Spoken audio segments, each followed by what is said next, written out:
I've also experienced failure, and that's the strength that I've got when I talk to leaders. I've been a really good leader, and I've been a really bad one. I've been a good coach, good athlete, been a good partner and a bad partner, good dad, bad dad, all with the same intent to do the right thing. How do you define success? That's the thing that makes life fun. The answer to that question isn't static. We see people arrive where they want to get to, and they're still not content. You can't have performance without well-being. And you can't have well-being without performance. If I want physical well-being, so I'm going to have to perform to get that well-being. The more well I become physically, the better I become. It's the same mentally, it's the same emotionally. They're linked. How do you define how suffering works nicely with ease? I'm forewarned about it now. I know that it's going to be balanced with good stuff happening if I can. I'm loving this conversation. You're listening to another episode of Success with Purpose, where we hold conversations with the most holistically successful people we have the opportunity to connect with. We explore their journeys, their life-changing events, their perspectives, their mindset, and most importantly, their purpose. I'm Harry Goldberg, host, interviewer, and interrogator of this podcast, father of the most incredible daughter in the world, husband of an incredible woman, and director and empowerment coach at Purpose Advisory. Hope you enjoy this episode, and don't forget to subscribe and like below. Now, let's begin. Matthew Elliott, you have completed in sports professionally, coached elite athletes for over 25 years, and I think it's across 3 countries, might be more than that as well. You've been a sports commentator, you're a mindset coach, a founder and director of a really exceptional organization called The Change Room, which is how we met. You've written a book about playing the game of your life, and you're a proud father of 4 daughters, and I believe a grandfather now too. Grandfather of 2 with another one just about to arrive in, 6 weeks' time.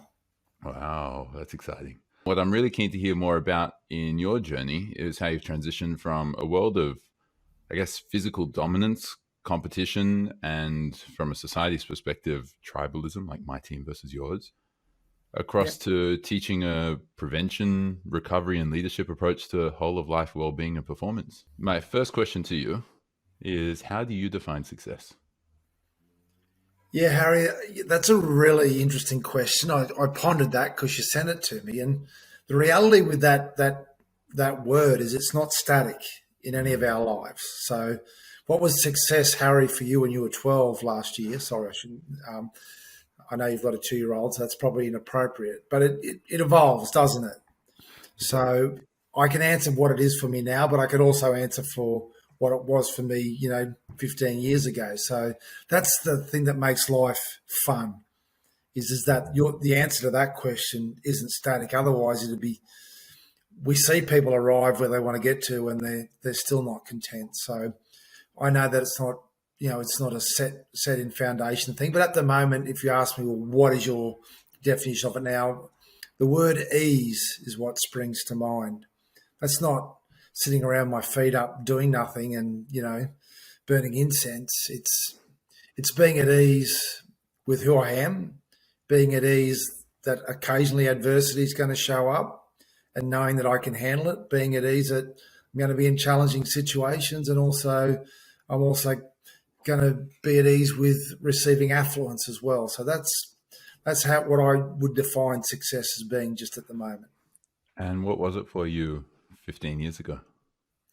It would have been an external thing. And it's funny, the coaching that I did with individual high-level people kind of taught me this. It would have been external things like bringing success to other individuals, bringing success to organizations, and winning things. But when you ask people why you want to do that enough, so some people will say, well, I want to own an organization that turns over this amount of money. And I go, why? And then they'll come up with another answer. But if you ask why enough, eventually is, well, I just want to be happy. I always say to them, well, why don't you just start doing that now and, enjoy the journey a little bit more.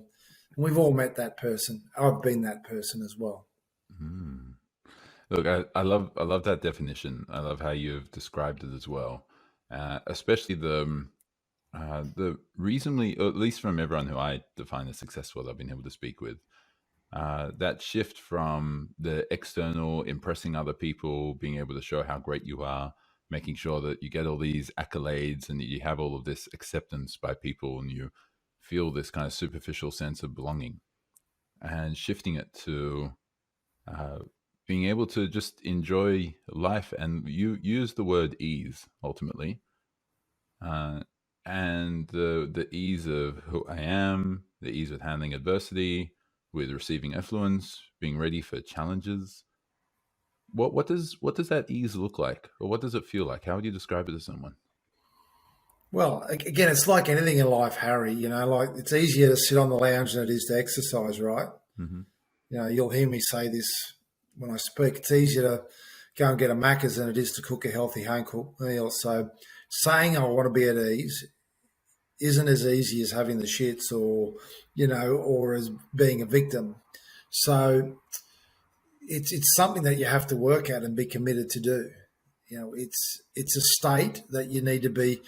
Again, my ease is different to yours, so it's a state that I need to be conscious of. That even in a situation where I don't agree with the person or I don't agree with the behaviours or what they're doing, is that I want to be a person that can be in control of myself. And that doesn't mean I'm happy with what that person's saying or the way they're behaving, but I can be in a state where I'm at ease. I understand, made similar mistakes in my life, and not be too judgmental. Yeah. Okay. So I'm guessing you found that a form of suffering that you've often had is feeling this strong need to judge others and judge Yeah. yourself. It sounds like. We're conditioned that way, Harry. Come on, we all, even the education system, thank goodness it's advanced a little bit since I've gone to school, but not tremendously. Hmm. And, our whole conditioning from the youngest age, even when we're in that state of mind where we're in theta between 0 and 7, where we believe everything, right? We believe Santa Claus is real. We believe the Easter Bunny. Well, we also believe to be successful, you need to achieve all this stuff. But we have Santa Claus, the Easter Bunny, and the Tooth Fairy conditioned out of us. We Hmm. don't have that other conditioning, removed from our consciousness. And it's the way we're educated. You need to have this piece of paper, and I've got a piece of paper to achieve this, to get to here. So you need to do all these other things. And I believe in sacrifice. Sacrifice isn't bad, but I believe we've just channeled it slightly in the wrong direction. We can do all the same things, Hmm. but for different reasons. Yeah, because I guess we're taught that our success is how we perform compared to other people, as opposed to how we perform against ourselves. That's Yeah, certainly the way that I was taught when I was growing up. yeah, and we become experts in other things, other people, the things we do. That all the stuff externally, but how many people are experts that are experts in themselves? Mm. And that was something, when I sort of stumbled across that question, I went, yeah, no, I've got it covered. And then I started to really ponder it. And people don't check in on themselves. They don't ask themselves that question. So all our expertise is external to ourselves. Mm. So they've got this thing, this health crisis going on that we call mental health. If people had self-awareness, the amount of mental health, I believe, would drop by 80%. But I know because I've had my challenges with it, Mm. and the foundation of the situation that I had, it's hard for an Australian male to admit to it, but you have a relationship breakdown, and you're not allowed to let everyone know that you're shattered by it. But my lack of self awareness is what made the problem last years longer than it needed. Mm. And you mentioned this term of suffering as suffering, which is kind of an essential part of life.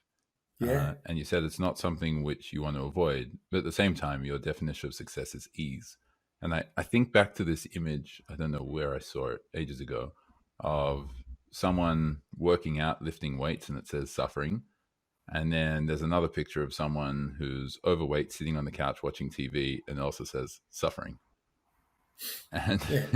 and so how do you define the difference between, or how do you define how suffering works nicely with ease? Yeah, I don't want to be ambiguous again, Harry, but again, suffering for some of us is, like you might love jumping out of the idea of jumping out of a plane with a piece of curtain on your back. You know what I mean? That'd be Not my suffering for style, me. but I know what you mean. That would be a That'd be form of suffering. suffering for me, right? So again, let's just make us all aware that it's not the same thing. But when you get my hair color, mate, you actually understand that it's a part of the human experience. And what I mean by I'm forewarned about it now. I know that I know that it's going to be balanced with good stuff happening if I really make that my intention. But when suffering happens, it doesn't mean that it's happening to me. It doesn't mean that it's something that I need to take personally. That's what my ease with suffering is. And I know that if I can focus on what I want in life and the direction I want to go, there's a time frame to most suffering. And I know that I can make that shorter by not being positive, but by being useful during that situation, but still maintaining, look, these are the things I want in life. Okay. So being useful, but also being focused on what you actually want to achieve. Yeah. Yeah. Okay. And that's difficult. If you're in suffering and you're focused on the suffering rather than I knew this challenge was going to come, but if you're just focusing on the suffering, it's very hard to focus on where you want to go as well. Because your whole mind is, you kind of know what you do want, but your whole focus is on what you're experiencing or don't want. So yeah, it's not easy. It's not an easy thing to do. And when the dung hits the fan, I still struggle with it because it's not easy. I still struggle going to the gym and lifting weights, right? Mm-hmm. It's not easy, but I know that if I can remain focused and go through that challenge and bear that load, there's a result on the other side of it that could be super beneficial. Yeah. Okay. So before we keep diving into this and attempting to identify it and clarify it, because I'm loving this conversation, maybe let's give some credence and maybe expand a little bit on your journey. Yeah. What's been your journey? Maybe even from when you were growing up, like the growing up version of Matt up Yeah. until today. You know what? I've had an extraordinary childhood and it was extraordinary. I was born on Thursday Island, which is in the Torres Straits. And my father was a ship pilot. And my mother was a nurse up there. And I was the youngest of four children. And then I grew up in a place called Townsville in North Queensland. And, a kind of isolated suburb that was surrounded by a national park, but about 20 boys, 2 years either side of my age. So, we had the best time ever growing up. It was back in the days where there were no mobile phones and your time to go home was when the street lights went on. So, and surrounded by nature, surrounded by fun, loved playing sport. We all loved playing sport. So it was just, 12 months of sport, whatever we felt like doing at that time, and a whole lot of other adventures out into the national park where there were, every type of, some of the highest density of bird life in Australia lived just near bred just near where I lived, and a whole lot of other animals, some not so nice. Sometimes, occasionally, I had to run away from snakes and things like that. And fortunately, we weren't far enough, too far north that we had to deal with crocodiles. But it was an extraordinary life, and it was one that, yeah. So when you ask about my progression through life, it kind of happened by accident. I didn't really walk around life with a real purpose other than to experience sport at a high level. I would have loved to have been a rock and roll singer, when I was a young kid, because my dad was a singer and cut a record, way back in the 40s. I would have loved to have done that. And there's a whole lot of other things that you'd like to do, but I was lucky enough to experience some things that came my way, through university and then ended up being I didn't mean to be a footy player. I came to Sydney to play cricket, and I played first grade cricket when I first got here. I wanted to be a better footy player, but as a kid I was a better cricketer and played, state cricket for underage teams and things like that. So I came here to Sydney to play cricket. But got dragged sideways into playing footy again, which I loved. As I said, played it my whole life, and it wasn't a conscious decision to, when you're 19 and you first move to Sydney and you're having the best. I was a youth worker then. I'm school teacher trained, PE teacher trained, but never taught a day in my life. But the only reason I became a youth worker was because way back in the dark ages, mate, when I graduated uni, they sent you to a school. You got appointed to a school. Right. So I was either go to Tamworth or come to Sydney for 15K extra a year. So when you're 20, you're not 20-year-old male. You're not. There's no decision to make there. So I ended up in Sydney as a youth worker and got the opportunity to play footy. And I just sort of, as I say, I call my life, maybe my second book will be Life by Accident, because I didn't really mean to become a professional footy player. I didn't really mean to become a coach. I guess coming out of that, and the stuff that you described about the business that I've been able to create and the things I've been able to do, that has been probably the first real conscious decisions I've made for a very, very long time. Mm. And so that shift from footy to being a coach, was there an injury in that journey as well? Yeah. I retired at 28. I guess playing cricket and football at the same time for a while, and the way that surgeons did knee surgery in those days probably wasn't quite as advanced as they do it now. So, our team doctor, who's a friend and still a mate, said, you need to retire. And I said, no, I'm not retiring. And then I kind of worked out that he was right and I was wrong. That's not always easy to admit when you're 28 years old, but and I immediately got an opportunity to come on the coaching staff, got an offer from the head coach at the time, and went to the UK shortly after that and got a job as a head coach at the age of 32, which I didn't realise was that young at the time. But looking back in retrospect, you sort of go, wow, is that really what happened? But that's what happened. Yeah, okay. So it was accident, and then something tweaked, which made a conscious decision for Change Room, to found the Change Room. Well, what tweaked was I got the sack, and I started working in the media, and I was looking in 2007. I got really lucky. I read a book. It's a long story, but I read a book by Deepak Chopra in 2003, and I was a complete atheist, and it really impacted me because it made sense. But it was all woo-woo then, right? Like going to the New Age section in the bookstore in those days was almost, God, worse than going to the porn section in like in a shop on the corner. So,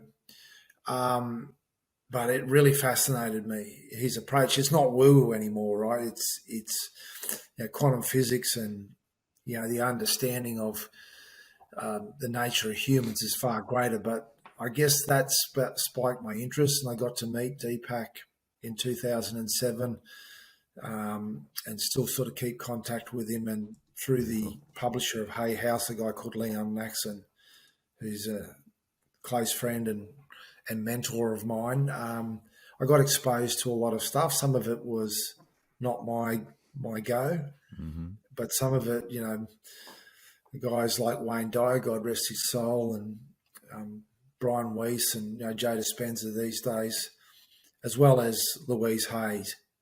Just meeting people like that kind of opened my mind a little bit more to the fact that there's a little bit more going on than your parents meeting, procreating, and you showing up on the planet. So, and I then got to understand how that can impact people's lives positively. And, I started off as a youth worker. My mum was a matron at you can't say it anymore, but was called a crippled children's home in North Queensland. And so my dad was the footy coach, and, I was a Migolo, the only white fella in a black line in the footy team I played with. So I got exposed to some amazing stuff as a kid. So like caring for other people was, just the way I was brought up. So that sort of really linked in really well, that learning and those accidental opportunities. If I told you how met Leon, I mean, I'll tell you that it's in the first or the introduction of the book, it was quite weird, to be honest with you. But yeah, and so that opened my mind basically, and that then gave me an understanding of mixing. Sorry, it's a long answer to your question, No, but you it's mix really that in cool, with valuable. when you mix it in with what we call high performance approach. So that's my background's in high performance in university, and then as an athlete, and then as a coach. But it's a trick word, Harry. Mm. It's about human performance. Whatever works for an athlete, what they call cutting edge, high performance, whatever works for an athlete will work for you and everyone listening to this. But people don't think they've got access to it. And I guess I've learnt that my genuine talent isn't about coming up with the knowledge or the processes, but my genuine talent is giving people access to high performance approach or human performance approach and access to what people consider as woo-woo. Because I've got to, when I'm speaking to coal miners or police or military people about some of the stuff that, like topics like meditation and mindfulness or quantum or the quantum realm, I can make it a little bit more understandable than some of the amazing authors and people that are at the leading edge of that expertise. Yeah. Okay. So you're ultimately bringing those who are right at the leading edge and dispensing this amazing information that most people just can't access because they're not ready for it. You're kind of giving it to them in a way that they can take it. Like you give your child an amazing meal, and they're not yet able to work out how to use their knife and fork because they haven't had the same experiences that you have. And so you cut There it you up for go. them, and then it's bite-sized pieces. They can get it. There you go. I'm going to use that, Harry. That's a good way of putting it, mate. Go for it. It's All yours now. it's then understanding the audience, mate. No, that was fantastic. When I said I'm going to use it, you think I'm joking? No, I don't think I'm you're not joking. joking, mate. I think I'm flattered. Yeah, yeah, and it's again understanding your audience. Like if I'm in a really male dominated testosterone, field environment, I'm going to use swear words Mm-hmm. and say stuff like, "Who made sitting with your eyes closed woo woo? Who did that?" Mm-hmm. Like we put people in ice baths to recover their body. How are you going to recover your brain? How are you going to switch it off? This has been done for the first Australians were doing it 10,000 years ago. They didn't call it meditation. Mm-hmm. Do you think the Asian, think Chinese are dumb? Of course they're not. They're leading edge in their approach to life. Why would they do something that for 10,000 years that didn't work? Mm-hmm. So when you present it in that way, you at least spark curiosity. And then what I do then, because I've studied all the science behind it, I give people the science behind it. And show them the hormonal impacts of doing stuff like this, what it does for your brain, what it does for your accuracy, how it helps recovery, how it helps longevity. That gets people's interest, I can tell you. Yeah. As soon as you're giving them what they actually want, or you're giving them an answer to what they want, then they're interested in it, right? Yeah, that's part of it. But again, you've got to give people that pathway into understanding it, and not to make it something that they need to actually have a degree in quantum physics to really understand. I love that. Because we've all the stuff I explain, we're experiencing now. You experience today, so it's not. I make people understand that as well. You know all this. I'm just going to explain it to you in a different way. Cool. And so then we talk about this journey, and you've been a competitor, a coach, a leader, a spouse, a parent, and you've done all of these at different levels of success ultimately. And you're talking about that definition of success being about the ease at which you handle adversity and challenges and successes and affluence. How do you apply that definition to each of those different roles in life? So to anyone listening who's in any number of roles, which they have, how do we apply that definition to what they're experiencing? Let me first tell you that I've also experienced failure. And that's the strength that I've got when I talk to leaders. I've been a really good leader. and I've been a really bad one, all with the same intent to do the right thing. I've been a good coach, good athlete, and I've been a good partner and a bad partner, good dad, bad dad. So and again, none of it with bad intent, none of it, for any other reason than trying to make other people's lives better. So I understand what failure feels like and looks like. So some people, we learn by contrast, apparently, the human species. We know what fast is because we know what really slow is, hot and cold. And there's the two ways that go with that is we either learn through awareness or suffering. Harry, don't put your hand on the hot plate. What, like this? You sure? Yes. Like this? There you go. Well, you just use my model of learning. But, so I think that, again, rather than use the word success in all those areas that you asked me, Harry, it's more about awareness. And, I've met people that most of their awareness has been generated by being successful. I guess I've got that contrast, that I've experienced extreme success and been so fortunate and so grateful to have that. And I've experienced extreme failure, and I'm so grateful and so fortunate to have that as well.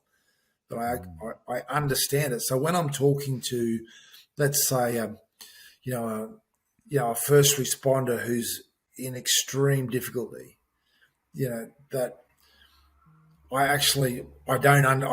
never say to anyone, I understand what you're going through, because when you actually understand what they do or have an insight into what they're going through, you go, I don't really want to understand that. But what I do know is I do know what failure feels like. I do know what adversity looks like and feels like, so that, that you can sort of join people in that journey out of there, or support them. If all you've experienced in life is amazing success, and I go and speak to people like that, I would probably be a little bit like them sometimes. How do you relate to what I'm what I'm experiencing? And does that make sense? It does make sense. Yeah.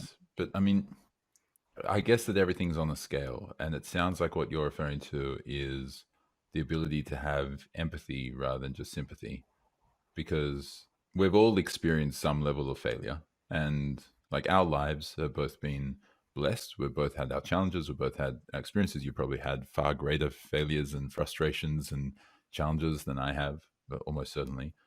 But our experiences are completely blessed compared to the vast majority of people in a lot of areas of the world. And so, I mean, but at the end of the day, you'd still be able to help them. You'd still be able to support them because you can connect somehow at their level. Well, after connection, you got to have the tools. Let me go back to a little point you made there, because one of my new big words I use is balance. And I got to tell you that empathy needs to be balanced with sympathy. Okay. Because empathy is I feel your pain. You got to be careful with that, because that. Whereas sympathy is, I really feel bad for what you're experiencing. I feel bad for you that you're experiencing this. You got to get the balance of that right, because if you just use only empathy, you end up and you're working in an area that you want to support and help people. You got to be very careful. Equally, you can't be just use sympathy. You've got to drift between the two, but not go too far either way. Does that make sense? It makes sense. Yeah. And it doesn't sound like the balance is 50-50. I'd imagine the balance is relative to whatever circumstance you're in. I'm just going to sit back and let you answer all the questions. No. You're inspiring this. I'm just trying to find it a little bit with more clarity, because it's. I mean, what you're referring to is woo-woo. I mean, I've explored a lot of it, and even had a friend of mine who was a monk for 10 years on an earlier episode 3, and he started talking about how he could literally feel people's pain without them even saying anything, without them expressing pain just by simply sitting next to them or being near them. He can actually feel the pain and, in some sense, know what that was, like some kind of domestic dispute or some kind of frustration with a relationship, those types of things. And while that sounds woo-woo, I've had personal experiences which are similar to that, which this is this kind of idea of balancing empathy versus sympathy. Like I'm really curious by, because in some circumstances I've been in, I don't even need to know the details of their situation to be able to feel their pain. And I've been able to find that feeling their pain, just simply being there and being present with them, actually allows a lot of it to dissipate. And then sure, then you can share a whole bunch of tools and resources that helped you have change in your life, or that you've seen have others have change in theirs. But like, where does, like, if someone's listening to this and and they're thinking to themselves, I'm inspired by what Matt's done. I'm inspired by his journey. It's incredible. He admits he's had a lot of success and a lot of failure in every single role that he's had. He's done a lot of things by accident. He's done some amazing things by intention as well. And here he is saying that sometimes you just got to be empathetic, sometimes you got to be sympathetic, and you kind of got to find a balance between those two. And I want to go out there and create more change in others' lives. Well, how do they find the balance? How do they explore that? First of all, go back to what I said before. Know yourself. Become an expert in yourself. Check in on yourself, because there's no balance without that understanding of yourself. And I'll talk, the example you gave about the Buddhist, and look, the more that you look at people and you're looking for that, the more that you understand it. It's not complex, is it?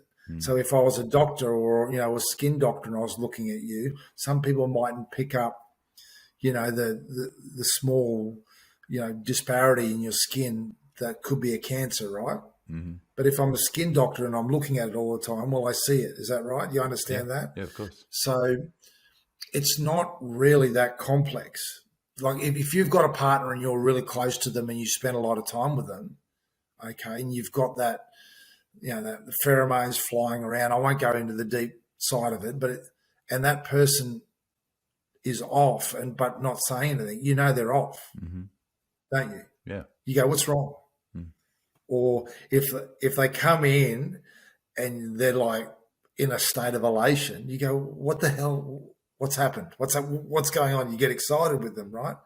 So what you talked about, say, with the monk, is that the more you look for that and the more you understand the feeling that goes with it, every single person on the planet has that capacity. Yes. Let me rephrase that. I would say 95% of people on the planet have that capacity to do that. It's just where you put your attention. But if you don't know yourself and you put all your attention into that, what you actually share and what you understand from that situation is coming from where?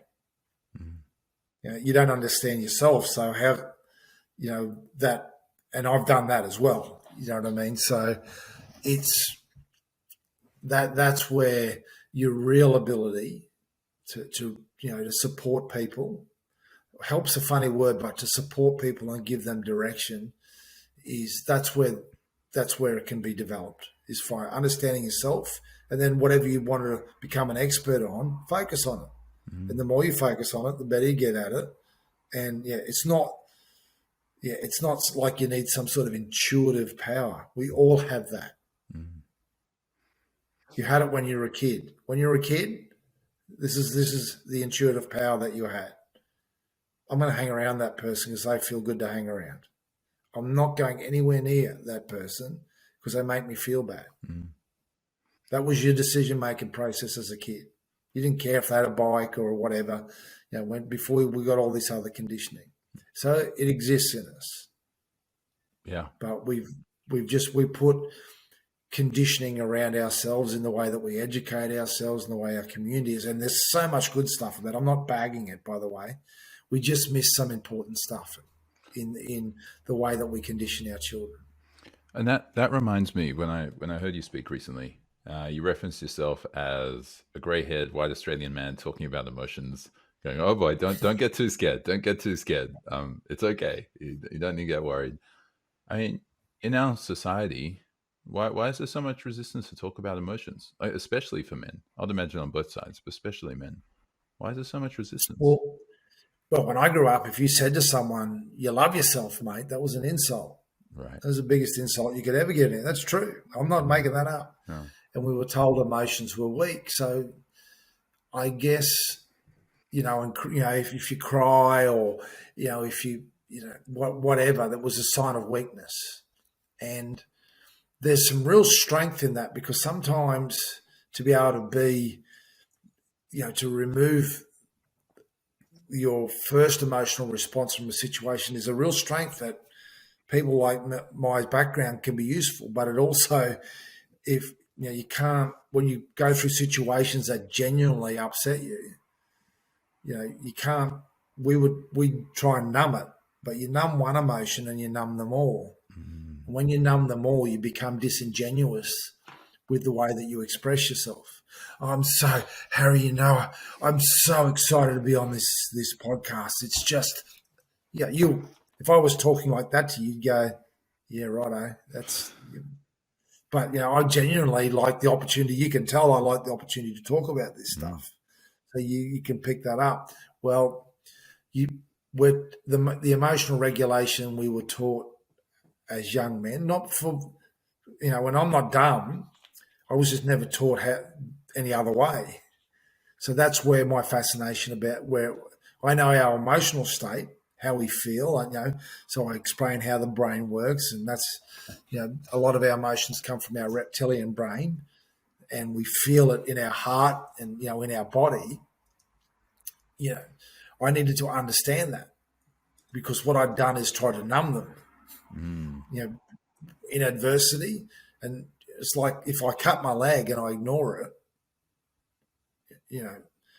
it's going to fester. And if I keep ignoring it physically, I always use physical examples, it's going to get worse. And eventually I have to cut my leg off. Well, it's the same with emotions. If you try and numb them, they don't go away. They just fester. Mm. And then all of a sudden someone's, you push stuff down, that's frustration with something, and you push it down and you push it down, and your body goes, well, that didn't work. I need to get his attention to get this out of him. And all of a sudden you're driving down the street screaming out the window at someone that didn't put their blinker on properly. And you go, well, that really made sense. We see that happen all the time, right? Yeah, we see people, and it's not that situation. I understand that it's not that situation that is creating that behavior. And the biggest driver of our behaviors is not what we think, but how we feel. Because we think 70,000 thoughts a day, apparently, but you're in a feeling state 24/7, the whole time you're here. So, and it's a big driver of, they're all linked. We like to separate stuff out, but they're linked. But our biggest driver of behaviors is how we feel. And so what eventually got you to accept that? Because you're talking about you have a cut and you've got a wound, and most people would accept that if you have a physical wound, you're going to go to the doctor or go to the hospital, you're going to get it sorted, you're going to get some medicine, you're going to take care of it. And if someone says, well, no, like you should really get that taken care of, it's like, no, I'm fine, I'm okay, I'm not going to go to the doctor, I'm perfectly fine. It's like, yeah, but it must be really painful. Yeah, it really, really hurts, but I'm fine, you don't need to worry about me. No, but like you should go and see someone. It's really sore, but I don't need any help. I'm a big person, I can handle this, I'm strong. I mean, obviously that sounds ridiculous when you're talking about a wound like that, but it's a real type of conversation that you'll often hear when people are talking about mental health. Well, that's what they call mental health. Most of the time, and it's a really weird term, mental health. We don't say you have a physical health injury issue, do we? You've got appendicitis or a sprained ankle or, cut on your leg or whatever it is. So I feel a lot of the stuff that they describe, people don't think depressed or think anxious. It tends to be a feeling, which is what, the medical terminology for it is depression is remembered threat, anxiety is imagined threat. Okay, so, but you tend to feel threat.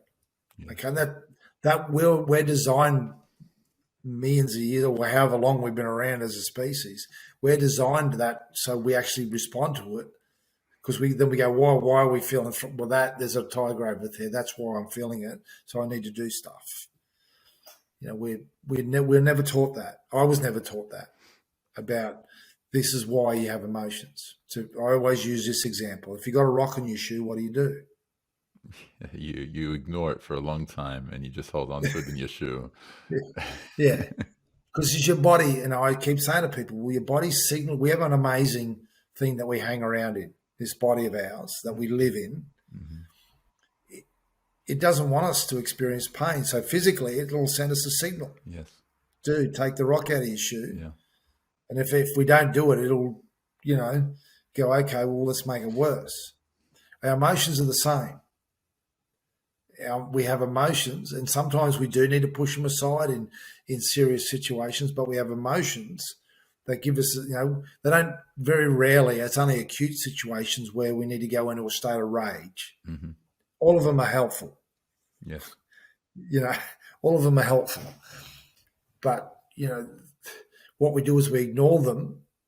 So that slight bit of frustration, for example, or that little bit of sadness that we ignore, this situation happens, I'm not feeling good about it, and we push it down. I'm not going to let anyone know I'm sad. So your body goes, well, that didn't work, just like the rock in the shoe. So let's just turn it up. We've got to address this, so we've got to get this person's attention. Mm. And that doesn't work. So that sadness goes into, moves up into depression through a whole lot of different stages. It doesn't go from the top to the bottom straight away. Mm-hmm. And I never understood that. So I had to have, I had to go and find out about it. The first person I ever found out about it from was from, a lady called Esther Hicks that I thought was, I remember seeing her the first time. My mate took me to it. This was, God, when was this? 2009. And she, started channeling this thing. I went, oh my God, I need to get out of here. What's going on? Get me, Leon, what have you done to me, mate? She's never said anything that hasn't made complete sense. But then she explained the emotional guidance scale, and then I went off and looked in the science of it. So and, I just sort of merged this. What got your mate to bring you along to this Esther Hicks? What? Oh, he owns Hay House Australia, so right. He owns a publishing company. And is that the first time that you really started looking at your emotions, or what was the first thing that made that happen? I wish it. Well, the first thing that happened was I had a relationship breakdown that knocked me for 6, which was after that happened. So it was a little bit like the universe saying, well, I'm going to show you how to use these tools, dude. But it took me way too long to understand how to use them. But now that I understand, the science behind emotions and, how they impact us, it does allow me to help a lot of people in these situations. Mm. I love that. And obviously you're helping people with their well-being. And then you're helping a lot of one of the main reasons why people come to you is not just for well-being, but they're also coming for performance. And so how do you define the link between those two? They're the same. You can't have performance without well-being, all right? And you can't have well-being without performance. So I'll explain that in ways that people, if you want to, let's use physical well-being. Everyone understands physical well-being. Mm-hmm. Okay, if I want physical well-being, all right, I'm going to have to do things to have that, yeah, right? So I'm going to have to do things. So I'm going to have to perform to get that well-being, yeah? Mm-hmm. But if I really want to perform well, I need to be well. The more well I become physically, the better I be. Does that make sense? It's the same mentally. It's the same emotionally. They're linked. We like to separate things out, but to have them, to have well-rounded, holistic well-being, it's probably, it's not the right word because it's merged with performance. And so my mind immediately goes to a whole bunch of highly successful competitors, athletes, like elite athletes who have had a hell of a lot of success without a lot of well-being.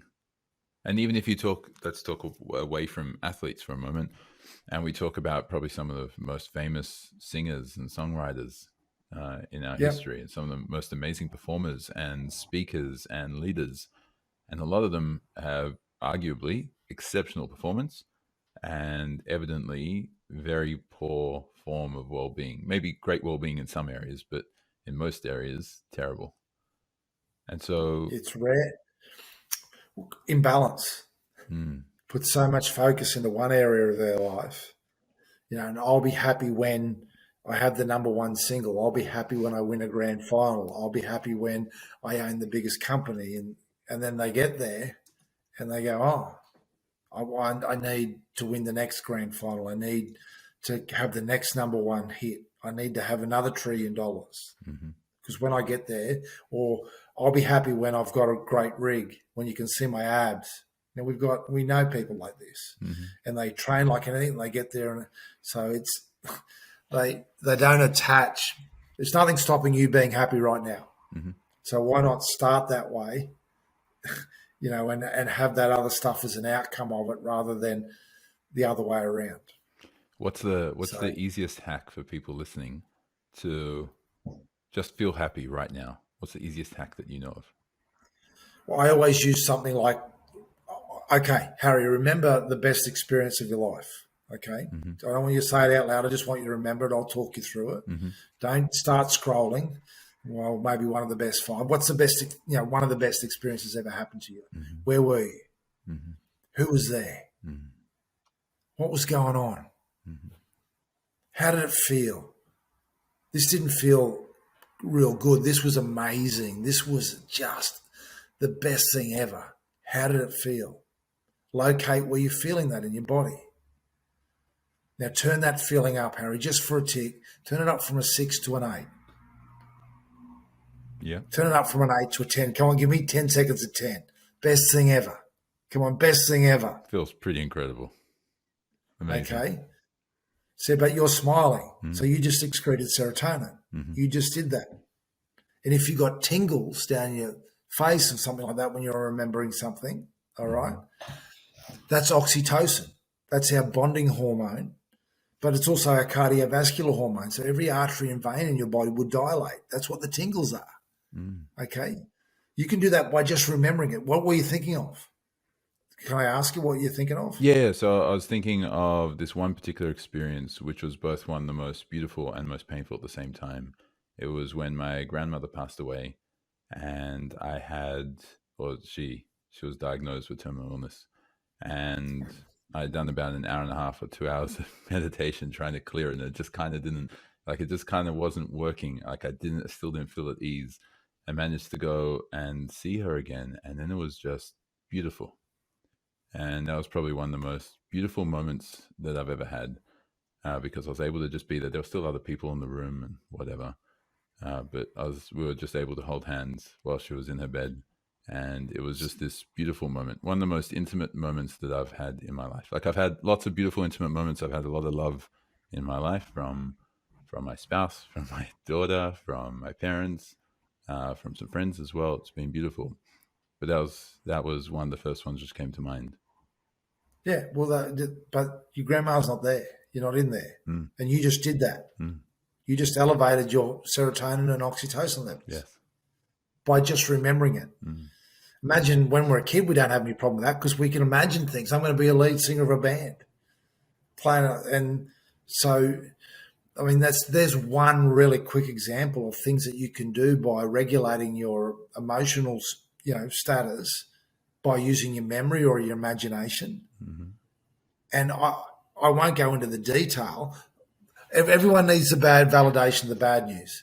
Thing called stress that we call mental health has a hormonal thing, cortisol, adrenal, noradrenaline, all these things, okay? And then we hear about, adrenal fatigue and all that sort of stuff. They're amazing hormones, by the way.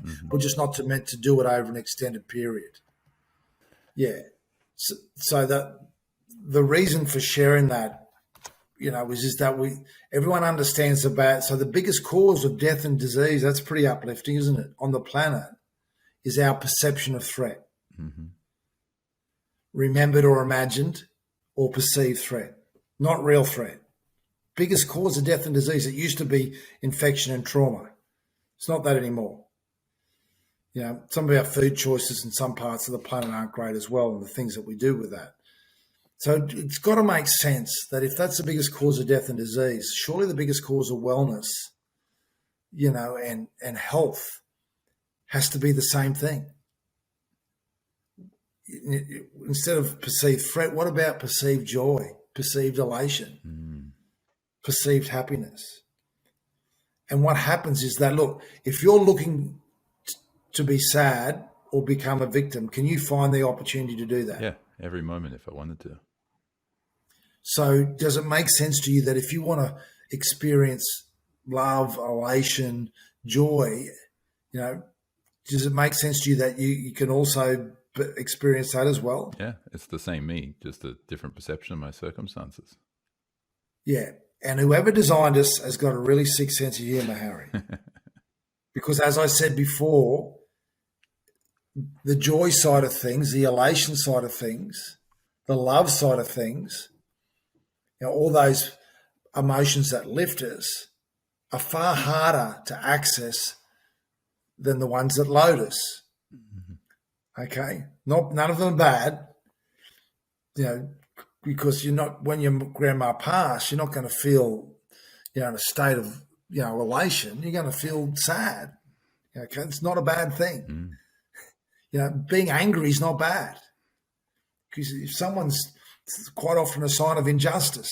If someone's outside smashing windows of that house or my house, well, it's just how you express anger, of course, but anger's not a bad thing. It's only bad if you stay there. So, so those positive or lifting emotions that lift us, they're harder to access. Just like being fit is, just like being, it's easier to sit and watch TV than it is to learn. Nothing in life of consequence is easy. Doesn't mean you can't be at ease with doing it, but it's not easy. I like that. That'll be one of those awesome segments they'll just take out. Okay, and so then, there's a thing which you talk about of prevention, recovery, and leadership. And I'm curious how you incorporate all of those. It's a very holistic approach to life, right? But prevention, recovery, and leadership, people usually see those as very individual things. And it definitely seems like you incorporate all of them almost as if they're one and the same. I'm going to tell you a secret. Exactly. So the content at our leadership programs is very similar to the ones at our recovery programs. And also very similar to the ones at our prevention programs. Now, they're delivered in different contexts. So our leadership program, for example, there's so much stuff on the approach to leadership. There's so much stuff on the different styles of leadership. We don't do that. The leadership program's about you and how you lead yourself, because you can't give away what you don't have. The great Wayne Dyer, God rest his soul, had a thing. If you want to sell orange juice, you need oranges. So if you want to lead people, you've got to be able to lead yourself. You've got to understand how to do that. You've got to understand the things that enable you to inspire people, not motivate people. Motivation's handy, but that's an external force. To inspire someone is an internal force. If you're inspired, so if I'm a leader and can get you in a, you trust me, you feel safe with me, and I can get you to buy into a collective vision of where we want to go, then I don't have to go, come on, Harry, you can do this, mate. You've got this. I don't have to do that. Occasionally, you need to, which is, again, motivation's not bad, but it's nowhere near as powerful as inspiration. So, yeah, and as a leader, you need to understand how to actually utilize and access both. But again, it comes from the same things that's going to help you recover as a person or prevent injury. The recovery from injury or prevention of injury, again, in the sports science world, it's very similar approach, just slightly different context. Yeah, okay. I mean, I'd imagine in the sports context, you're saying prevention obviously means you listen to your body and don't push it too hard.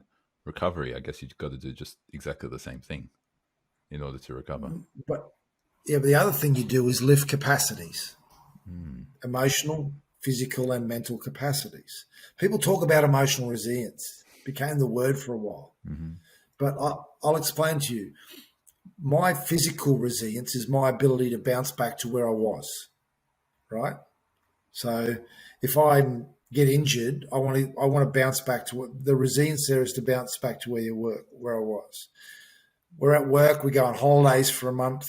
My mental resilience, my ability to thinking, my mental resilience is to bounce back to where I was before, I went on holidays. I haven't gone away and studied. I've gone on holidays.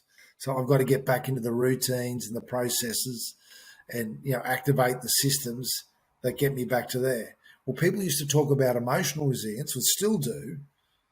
And I've got so much respect for the techniques they've got to help people bounce back. But what happens if your capacities are low?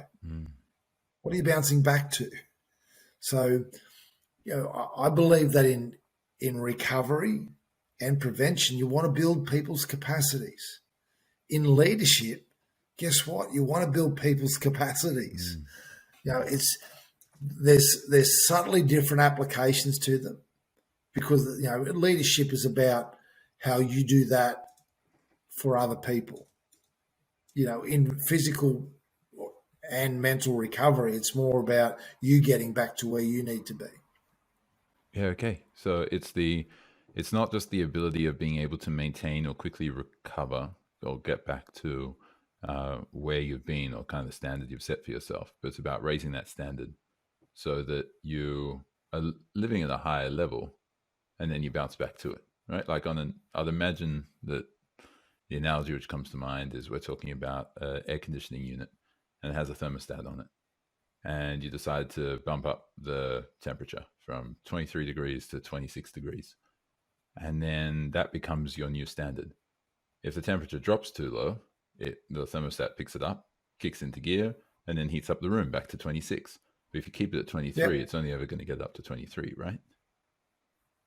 I'm going to get you to edit my next book, Harry. Okay, You're on fire, with pleasure. That'll be my honor. I doubt I can add anywhere near as much as you can to it. Yeah, and again, I guess it's having that agility and ability to move. You're thinking and you're feeling and what you're doing across a whole lot of different areas using simple tools. In modern life, we've just become so immersed in complexity.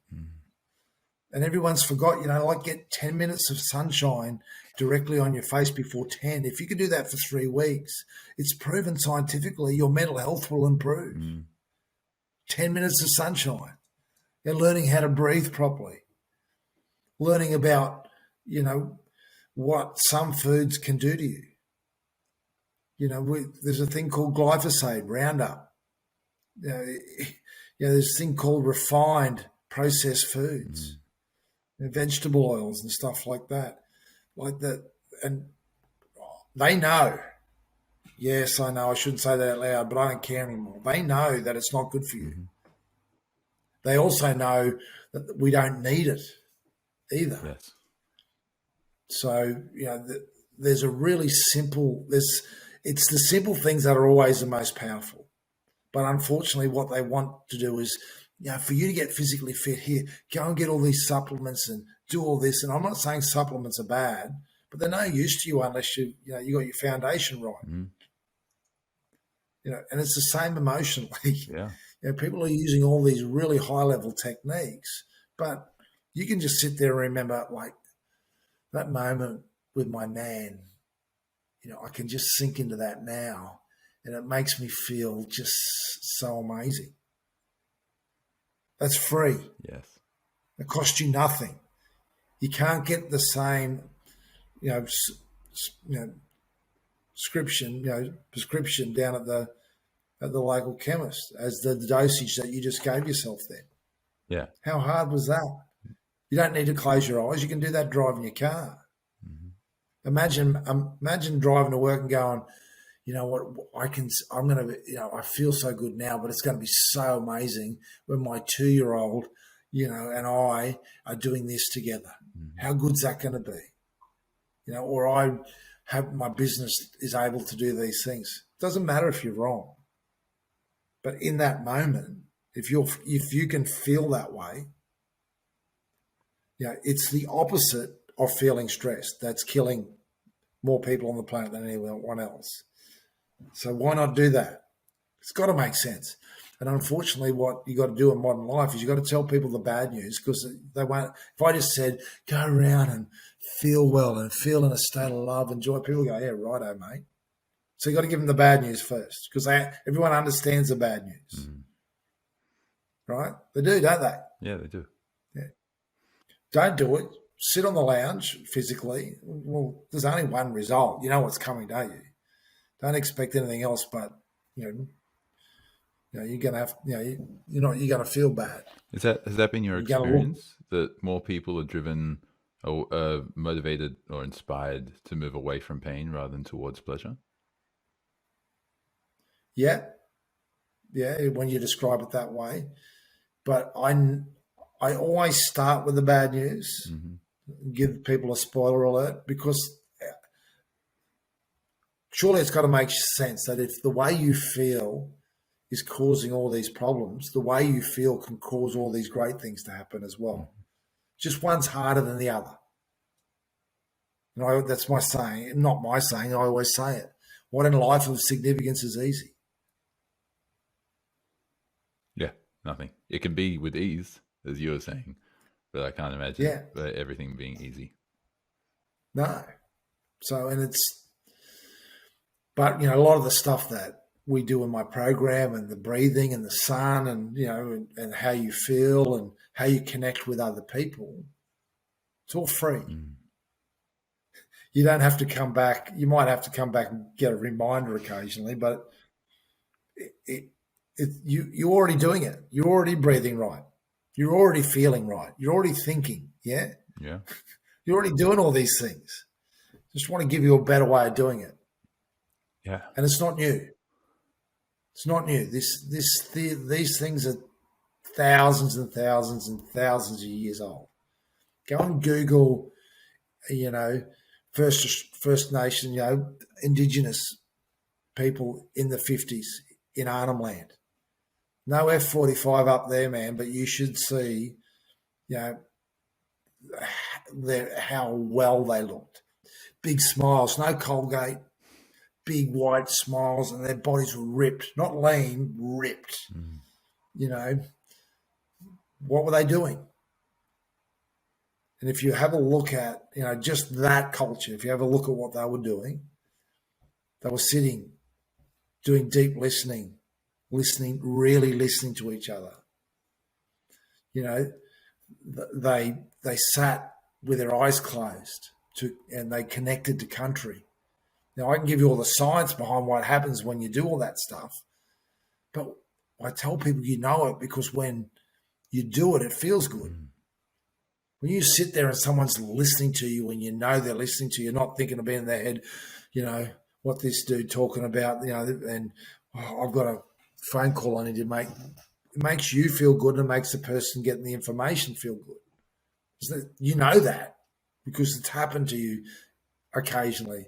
When when you're a kid walking down the beach barefoot or walking through the forest, how did it feel? Yeah, of course. It feels amazing, right? Feels natural, feels connected. But it's your body. It's the opposite to the rock in the shoe. Your body's telling you with the rock in the shoe, stop doing this. Your body, when you're walking through the bush, is saying, keep doing this. Yeah. That's because it feels good. And that's how you're meant to feel. That's never shared to me as a kid or in my education. Just so you know, pay attention to yourself because you're meant to feel good. Your body will give you, if you become an expert in yourself, your body will give you 90% of the right signals that you need. And the 10% of the time, or maybe the 5% of the time, when you don't know how you feel or why you feel, what a great conversation it is that you can have with people that are close to you. Yes. And the 1% that no one knows, well, you go and, that's the clinical help that we have on the planet these days is amazing, but not in isolation. Yes. You know what I mean? It's amazing for what it can do for us. I am a big advocate for an integrated approach. I believe in modern medicine. I just don't believe it in isolation has the answers. Mm-hmm. And so, look, I love everything that you're sharing, and a big part of it is ultimately growing up, right? Like the way that you can grow up to be the human that you actually want to be, or to be the type of person you want to be. And then in this moment, I remembered that you were an NRL coach at a whole bunch of different clubs, and a lot of the people you would have been working with or coaching would have been like just boys, right? Like just kids, and Yeah. they have more fame and more money and more attention and more women and more accolades than they probably ever expected. And part of your role, I'm guessing, is you needed to help them grow up and shape them. And so, what did you do then, which was a great success? What did you do then, which you said was terrible and you learned from failure just as much as you learned from awareness? And what would you do differently now? Well, I guess the first thing is and it's the same answer to both. It's about relationships. So, and relationships need watering, and if you put your attention in areas outside, like I wanted all the organisations to benefit, and I wanted to be smart and do all that sort of stuff. So when you put your attention in away from building those relationships with they're amazing young people, by the way. So the whole preconceived idea about young footy players or athletes or whatever, they're young people that go to work to get better every day, and it's a really rare environment that you go in and do that. They're young men, and I used to be one, so we're not always the best decision makers. That's part of our hormonal hereditary system. That's all there. That's the way we're wired. And they're risk takers as well, but they're amazing people. They're amazing people, but you got to water relationships. So when I got the easiest way of saying that is I stopped watering those relationships.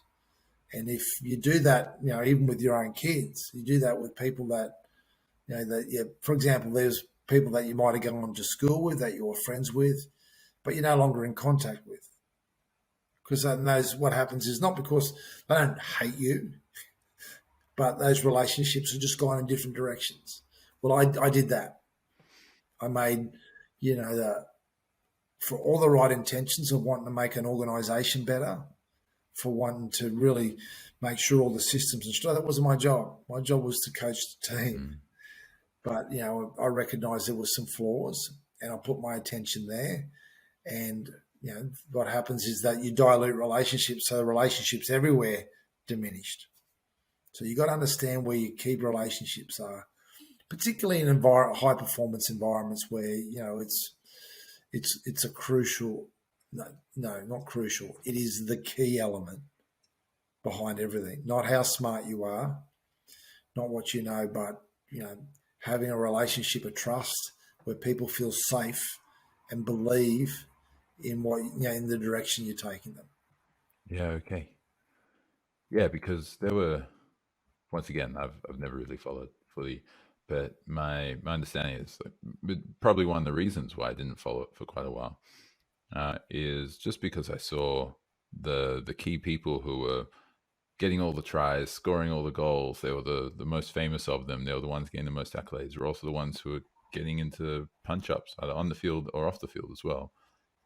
And yeah, the violence has definitely diminished a lot, though. Yeah, it's not there anymore. Yeah, but that was again, you're playing a contact sport, so. And those emotions that we talked about, are hard to regulate. Again, if you get in a situation where you feel threat, and your adrenal glands and cortisol are pumping through your body, sometimes your responses aren't always going to be constructive. A lot of the stuff that happens off the field that they talk about their behaviour is, if it was someone else that, one, they're not as highly paid as people rattle on about. Most careers last 40 games. So if you work out, there's not one NRL player, for example, our highest, player that's retired now has played over 400 games and was probably one of the best players ever. He still has to work. So, we're not like the NFL or other sports in other countries. Our players aren't at that status yet. So, but unfortunately, the reality of it, and I shouldn't even say unfortunately, the reality of it is that a part of what they like to attach to sport is like days of our lives.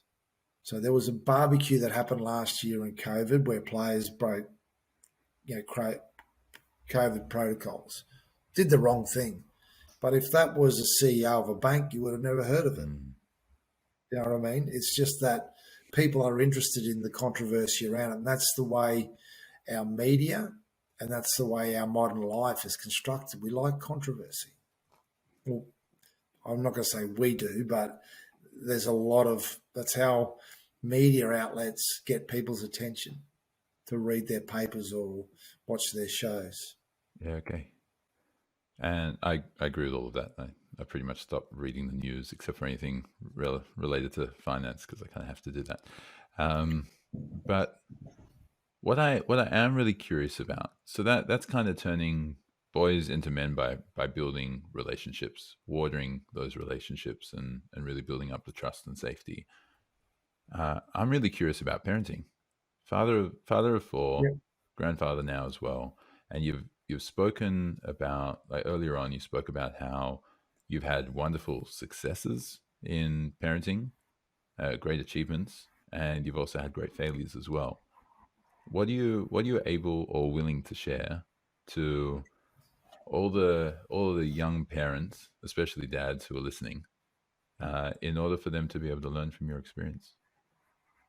Yeah, I shouldn't say I've had failures there, but I guess, I just feel like, I've dragged my kids to England, to New Zealand, and different places in Australia. So they've never really had that, but they all love the fact that they've had that upbringing. And I guess they had a dad that was absent at times, because what I'd framed as success, remember we started this with that success, I'd framed all my success and there was a preconceived ideas that you had to be, I would be at work from 5:30 to, late at night. So, when I talked about those relationships, they're obviously diluted, but it's easy. The answer to that is easy to answer. It's not always easy to do. There's nothing better than being a parent. There's nothing better than loving your kids. So get your balance right and make sure that you don't get in their way. I see that a little bit more often in modern life and I made the same mistake as a parent, probably did too much for them in some ways, rather than allowing, but they're all young, independent, women now, which is really cool to see. Trust, love, just, love them, but understand, I don't know, trust yourself. That's my big thing is that I talked about trust. You can't ask for trust, right? You've either got to earn it or give it. There's only a two-way street with trust, but you can learn to trust yourself. And the more that, go back to what I said, if you become an expert in yourself and you trust yourself, and if I did that a little better, I would have gone, you know what? She needs to do that one on her own. She doesn't need my help because it's going to be more helpful for her if she does do it on her own. Yeah. So, but because I hadn't put enough time into thinking about it, and I was a dad at 23, right? So I was a young dad, and I had two daughters by the age of 24 and a bit. So I probably didn't overthink the role of being a parent, which was really beneficial for them in a lot of ways. We had a lot of fun. My kids came everywhere with me, so I wasn't a babysitter dad. We if we were going out, we'd take our kids with us. So there were probably some things that I would have done differently, but that's part. Mistakes are part of what you show up to. But the big thing is that become an expert in yourself, and you'll become an expert in your kids. Yeah. Okay. The same as what you said about leadership. The same as what you said about performance and achieving goals, or your fitness and your health, everything. Yeah, but that's just more important. That's my feeling. That's how I trust myself. Because what you do find out is when your kids hit adversity, that's not the best. That's the worst experience. I'd rather have my own adversity than my kids have adversity. Although it sounds like what you'd rather do is teach them the skills to be at ease with that adversity, because we go through the adversity, right? Yeah. Harder to do. Again, say I'm getting repetitive here, aren't we? Easier to say, hard to do. There's something also instinctual attached to that.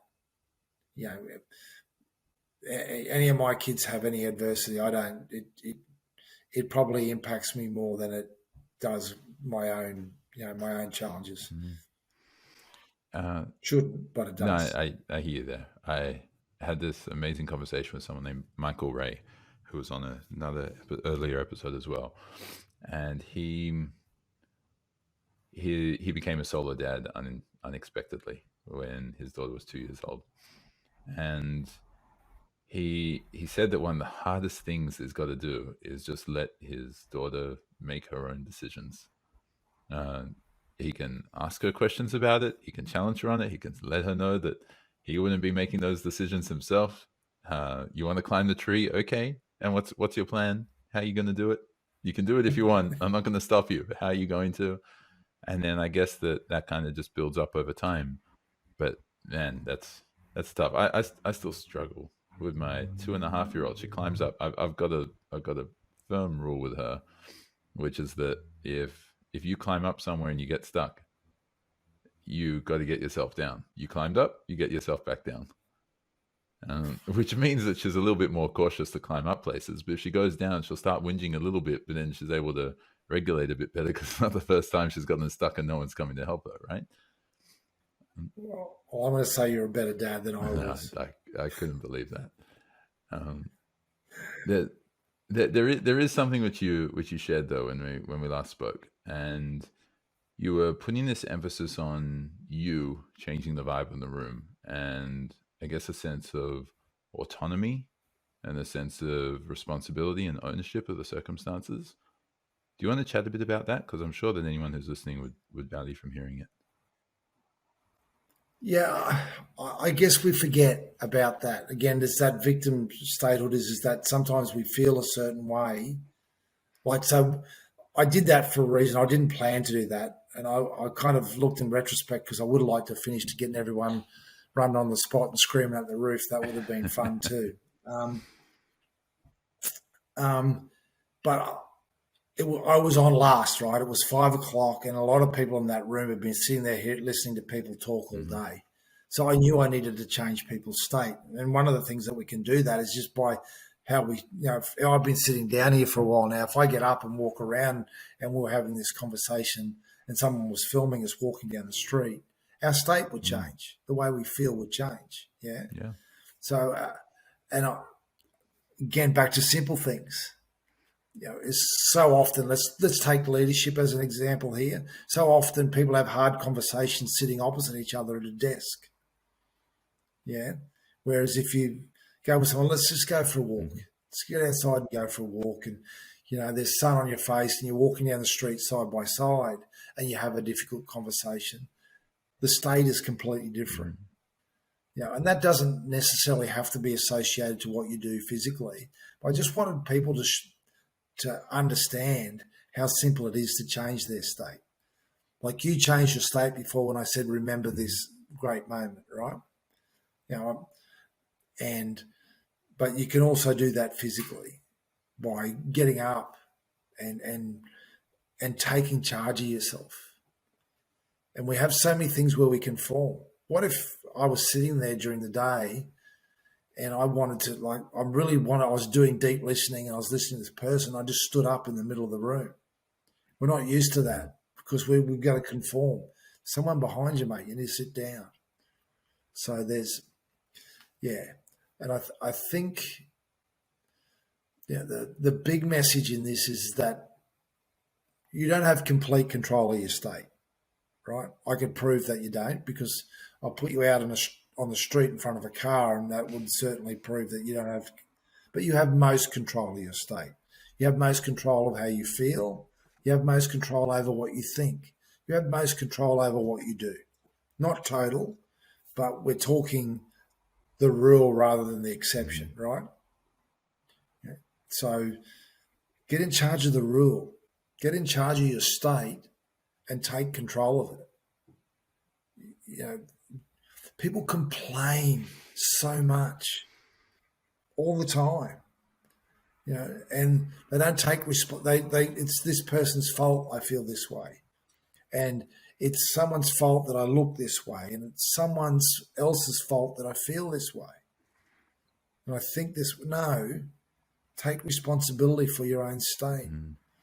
Because even if there is a person that's your dad making you climb up things and not getting you down, or someone you work with, or environments that you live in, may well have to do with what we talked about earlier, where people live in poverty and they don't get to go to a supermarket and choose what food they eat. They just get what they're given.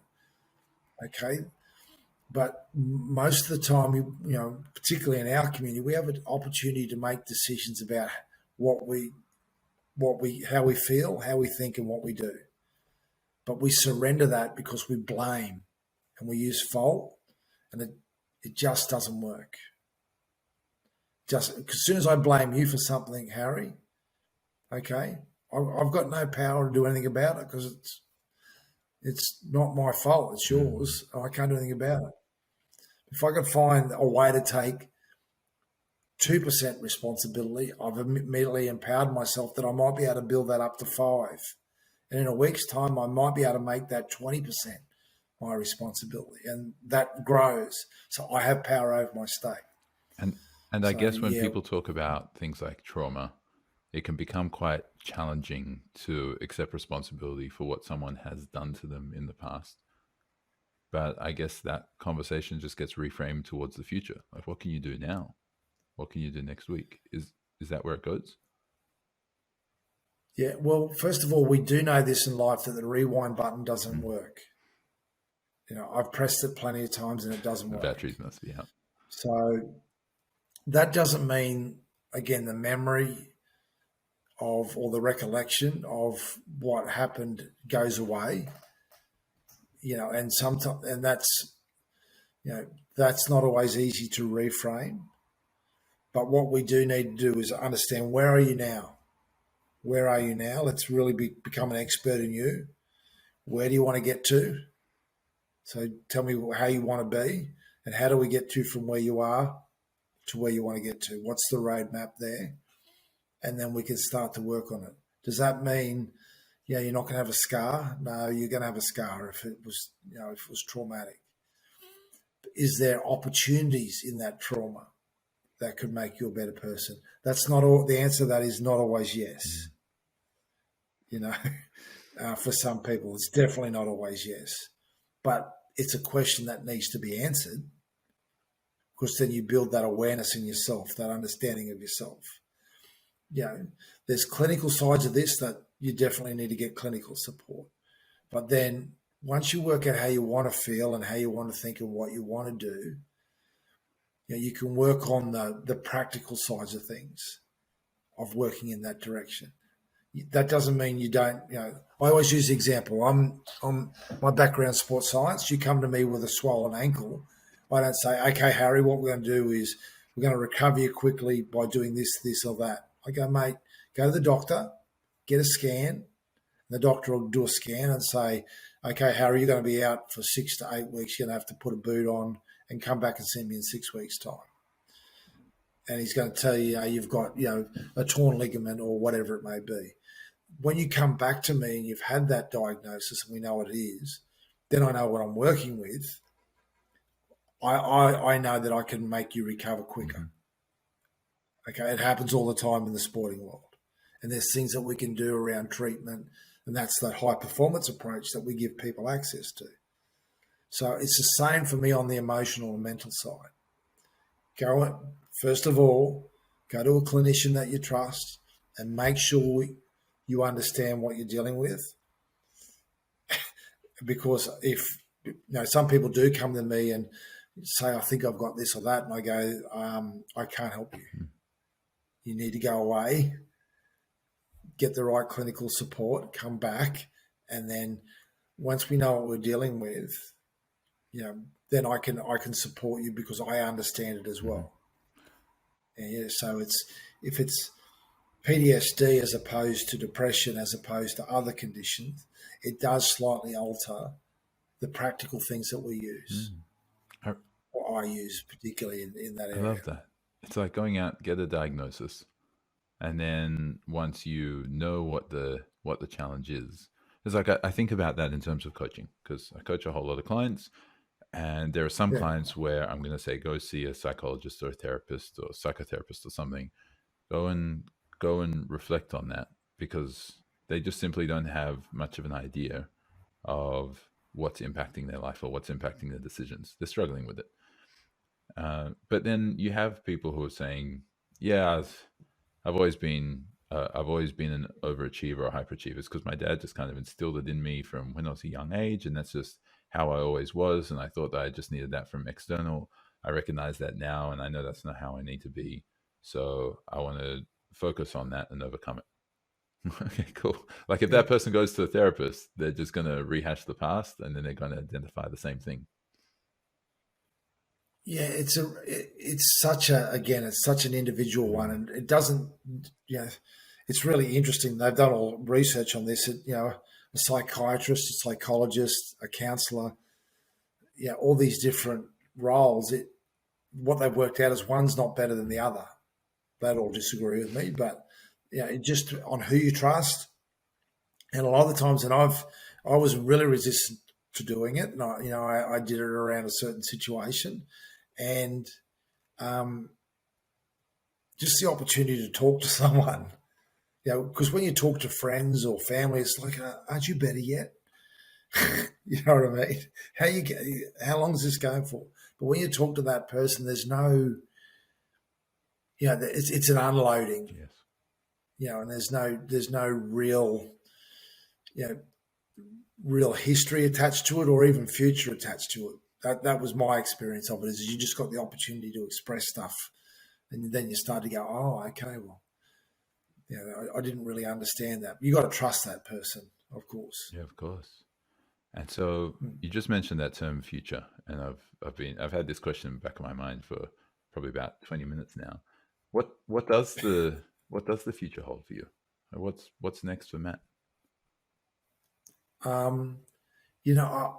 I've been really lucky. I worked in radio for the last 7 years, just on ABC doing sports commentary, and obviously we met through me doing a public speaking gig, and I really love the recovery, preventative, and leadership space, and I really enjoy being in environments where you can share stuff that can help people have a better life, find a better way, not the best way, just a better way. So I'm still in the sporting environment. I still work, at a sporting club as a leadership and culture and mindset development person.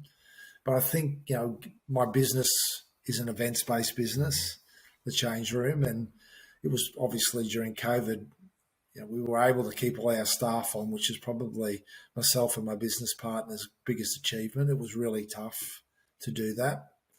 But now that we're getting a chance to go back and provide our preventative and recovery and leadership services, I'm really excited about spending more time in that environment.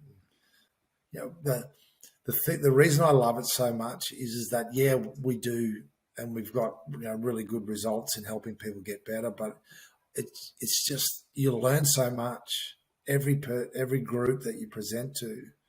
You just learn so much. Again, you become more an expert in yourself, so it allows you to share more information. So every environment I go into in those circumstances is something different. Can't think of any time I've gone around. I didn't really pull anything out of that at all. So so that was my long-winded way of saying I just want to get back into doing what my business does, and probably doing a few more public speaking opportunities as well, which I really enjoy. I do a lot of leadership stuff and stuff at big companies. So, but that at the wellness festival, that was fun.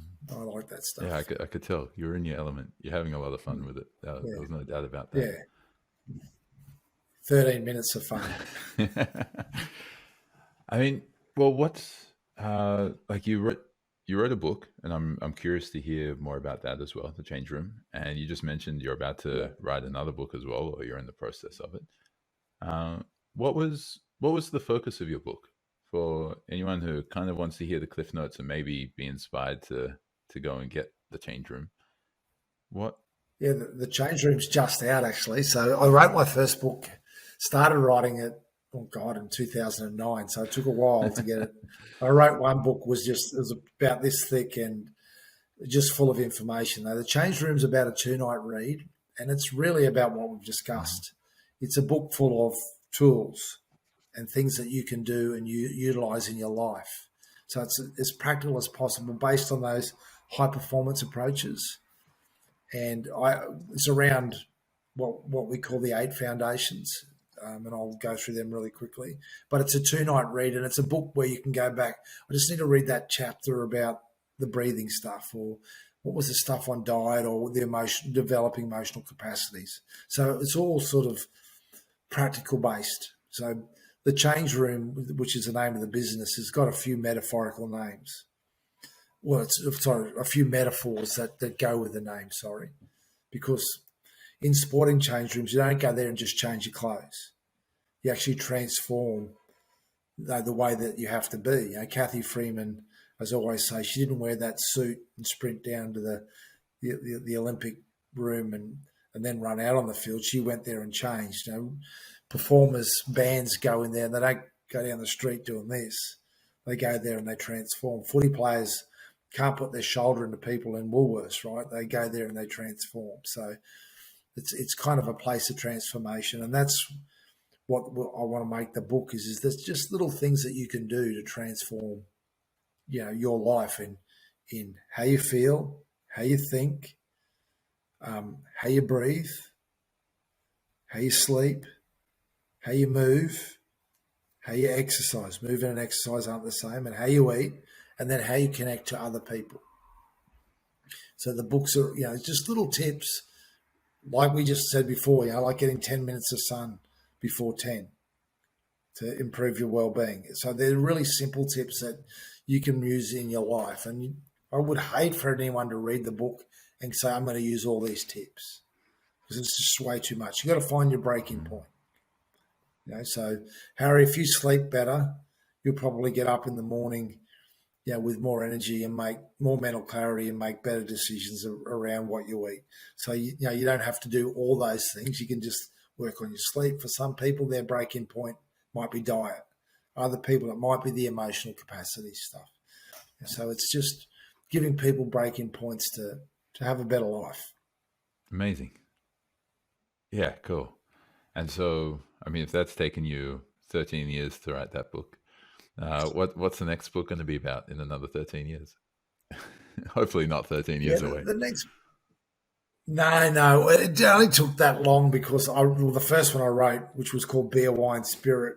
I've still got it here somewhere. I read it. It was so bad. This one's easier to read, and I've had my youngest daughter read it and a few other friends read it. So I wanted some, and none of them took more than 2 nights to get through it. Beautiful. And so it's, I wanted just wanted to see how long it took them. I had some people got through it in one night. I had one mate that took a bit longer, but he only sort of read it really slowly. So the next book, I haven't got a name for it yet, but it's based on your physical, mental, and emotional and energetic capacities. So energy, some people call it spirit, some people call it religion. I haven't come up with a name for it, but then I've got, and those 4 things will be then split into 3 sections: your past, your present, and your future. So, and how the relevance of all those things, in each of those areas. So I've got the context of it, and I've sort of mapped it all out. So I've just got I've written a whole lot right through the past, the present, and the future, and the emotional side of things. So I just got to do the physical and the mental now. Exciting. Yeah, it's pretty cool. It's just fun to do, really. Yeah. I journal all the time. I've got books full of writing all over the place. So I just like to get stuff out. It definitely sounds, I think you've alluded to it a few times. The more you teach, the more you share, the more you do internal reflection, the more you're becoming an expert on yourself. Yeah. And the great thing about becoming an expert on yourself, which is like the external world as well, doesn't mean you ignore the external world.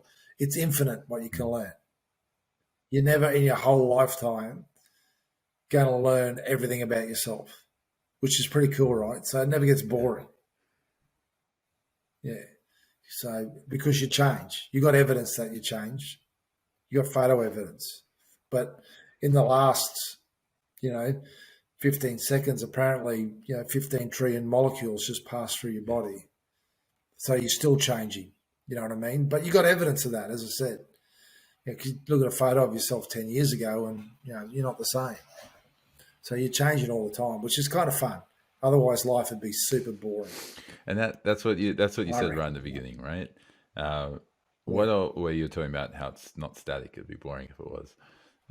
What I'll do now is I'll kind of just feed back some of the things which I heard you share ultimately, and then you let me know if I was off on some of them, if it's bang on, if I missed something out, you let me know, and then you can share any other message that you want to share with people who are listening. So when we're chatting about your definitions of success, we were saying, well, it's not static, it evolves. It used to be external and winning things, and this kind of just, it makes life fun by not keeping it the same. Otherwise, it would be sad to ultimately just achieve something and just not be content because you just, what's next? I'll be happy when. And then you said that your definition now is more about just being at ease.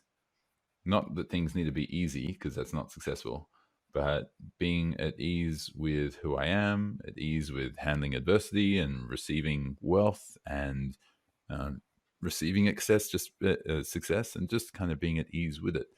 And you can just ask people why, and ultimately they're just going to say, I just want to be happy. Okay, well, let's focus there. Let's see what's actually going to be most happy, or is going to help you be most happy. And that's kind of links into focusing more on goals rather than avoiding the suffering. Let's say what you actually want out of it, rather than just focusing on what's crap. You shared how you had an extraordinary childhood. You grew up isolated suburb. You love sport. You love nature. You loved hanging out with people. You always wanted to help people. You ended up being a youth worker. You're going to be working in schools. You ended up in cricket by accident, then footy by accident, and then a coach by accident, and you were fired by accident. You worked in media by accident, and everything you stumbled upon Chopra's work by accident.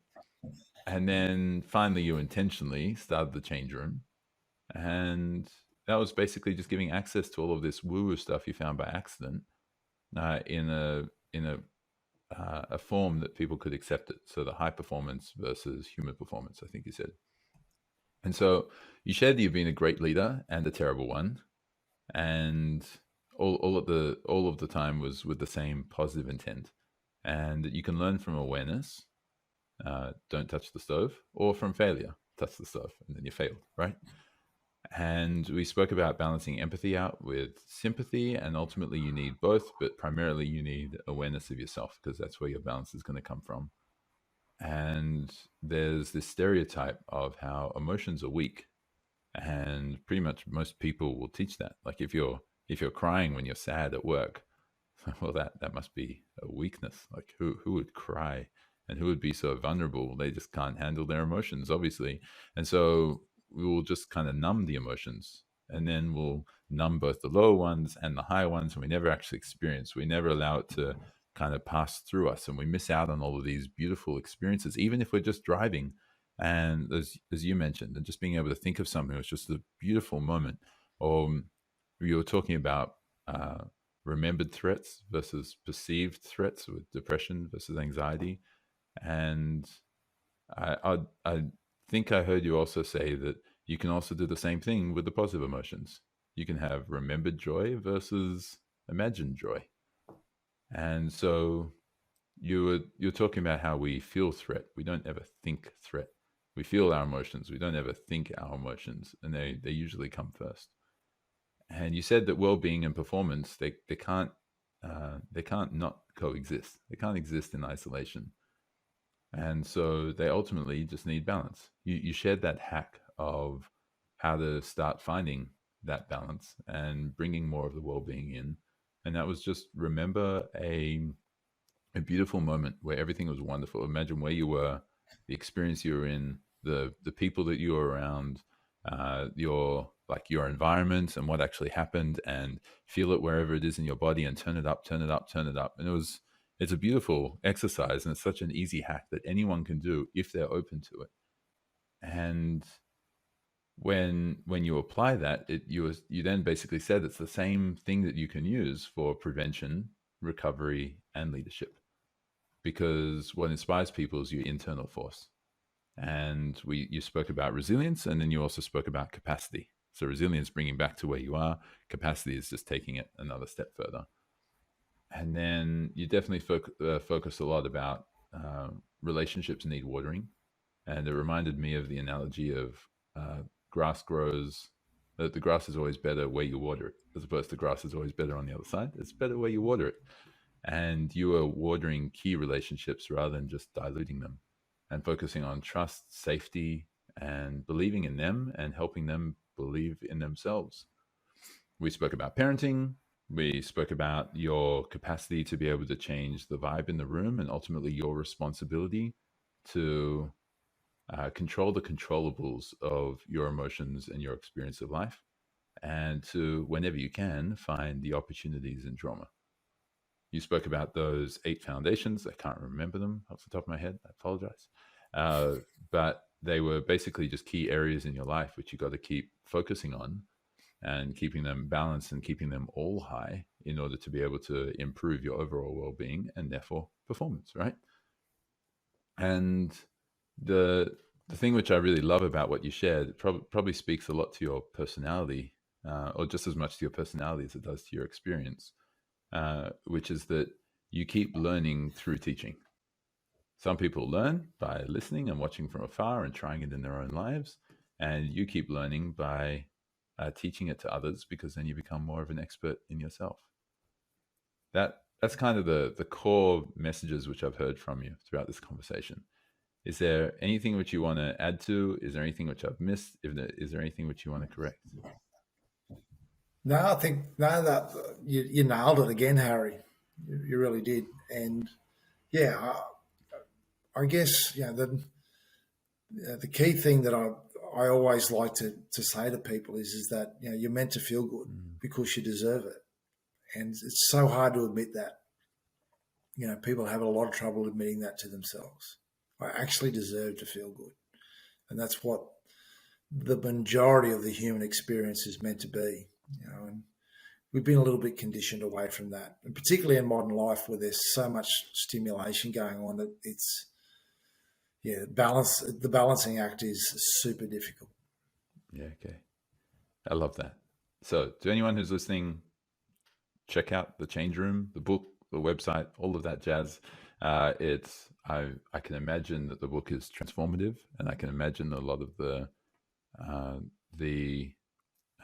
the platform which you have in the business, the change room, can be quite transformative as well in all of those experiences. So that's quite exciting. And thank you for spending your time to share your message and to share your learnings and your experiences with the world and to whomever ends up listening to it. Thank you, Matt. I hope you enjoyed this episode of Success with Purpose, and I also hope that you feel capable to apply some of the perspectives and learnings from this episode in your own life. If you enjoyed this conversation, be sure to like and subscribe below. And until next time, live with purpose.